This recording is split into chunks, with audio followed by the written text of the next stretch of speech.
ស្នាមញញឹមស្រងថ្លៃជារាំងស្មីនៃបេងដូងពេលដែលអូនបានស្រង់ខ្លួននូល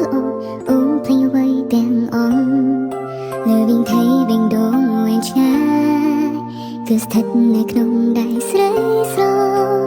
ជួយបញ្ជានៅសម្បត្តិទាំងអស់ចិត្តមុនស្មងនឹងថ្លៃ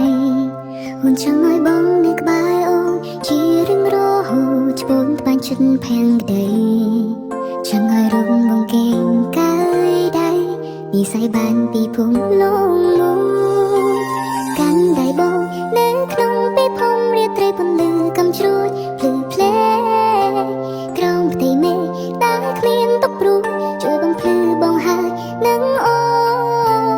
កាន់ដៃបងនៅក្នុងពេលភូមិរាត្រីពន្លឺកំជ្រួចភ្លឺផ្លែផ្ទៃមេឃនេះពន្លឺត្រចង់ភ្លឺចេញស្នេហ៍នោះល្អឆ្ងាយណាស់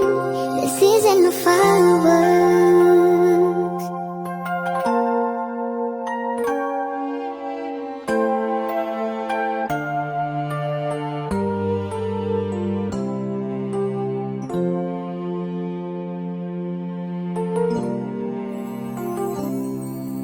ស្នាមញញឹមស្រងថ្លៃ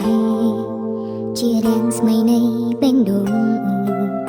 ពេលដែលអូនបានស្រង់ខ្លួននូលអូនភ្លេចអ្វីទាំងអស់លើវិញថៃបេងដូងវែងឆ្ងាយគឺស្ថិតនៅក្នុងដៃស្រីស្រជួយបញ្ជារាល់សម្បត្តិទាំងអស់ចិត្តអូនស្មងនឹងថ្លៃ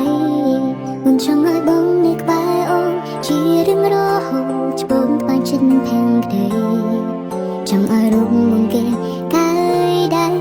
និស័យបានពីភូមិលងមួយកាន់ដៃបងនៅក្នុងពេលភូមិរាត្រីពន្លឺកំជ្រួច